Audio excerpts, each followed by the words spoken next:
Welcome to the post-game interview, and we have here from the winning team of Quezon, Coach Eric Gonzalez and LJ Gonzalez, no?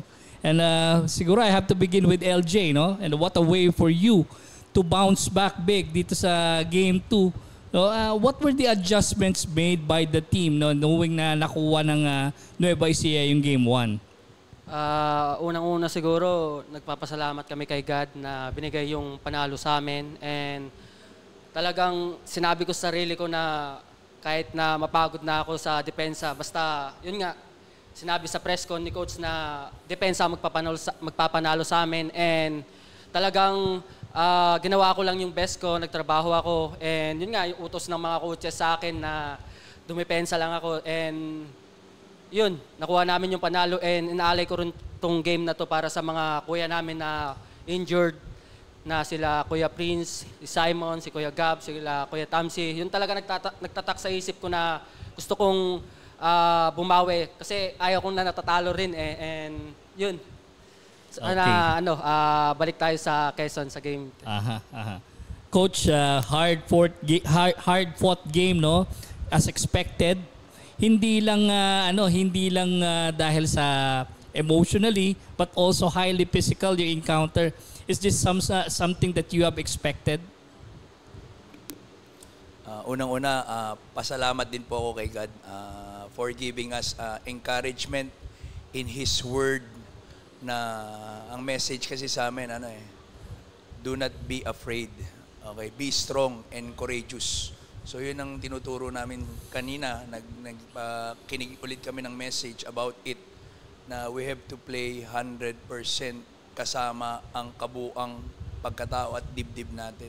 So, expected naman po talaga na yung maturity po ng team ng Nueva Ecija, hindi po talaga madali kahit sinasabi nilang 10 lang sila.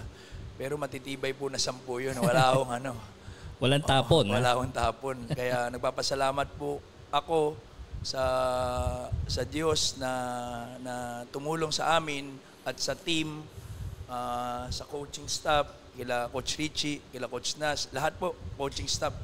Talagang effort po rin, tulungan, tsaka yung team din po talaga na nag-respond po sa challenge yung mga players. Okay. LJ, binanggit mo kanina yung depensa, no? Nasabi mo nga kahit mapagod ka, pero hindi lang depensa nakuha sa iyo eh. Pati opensa, no? Were you extra motivated knowing na tinalo kayo ng Nueva Ecija? Hindi lang ng team but also sa matchup duel nyo ni Chris Bitoon last time around. Were you extra motivated? Siyempre po, na-motivate ako kasi gusto kong bumawi talaga eh. Gusto kong depensahan talaga siya kahit na mapagod ako. Kasi yun yung sinabi ni coach sa amin sa kagabi. Yun nga, si Kuya Chris yung gumawa. So, yung pride ko lang talaga yung ginawa ko talaga yung best ko para madepensahan ko siya ng maayos. Okay. Coach, series tied at 1-1, and then it's down to a best of 3 going to Quezon, no? And you have your next 2 games there. Do we see a momentum shift? Siyempre, malaking bagay na yung shift na yan dahil nga Quezon, we are all playing basketball, lalo na we represent Quezon for those Quezonians talaga. So, kasama yon talaga. Alam namin na malaking bagay yung support po, yung prayers and support, encouragement po ng presence po ng mga boss namin, tsaka ng buong Quezonians po. Okay. LJ, in addition to that, the next 2 games dito sa Quezon gagawin, no? Mas tumaas ba yung confidence level mo knowing na galing kayo sa panalo? Siguro kung ano yung ginawa namin ngayon, siguro yun yung gagawin namin ulit sa Game 3 sa Quezon, and kung ano pa yung kaya naming ibuhos sa loob ng court, siguro yun pa yung gagawin namin para manalo next game. Alright. Coach, what is guaranteed here is no matter what, we're going to have a game 4. No? So, of course, alam natin yung Nueva Ecija, down to 9 players sila following yung aksidente na nangyari rin kay Bobby Balucanag, no? Last time around. No? But in your case ba, do we see somebody being reinserted like Simon Sandagon? Is he going to play in games 3 and 4? Can you update us on the status?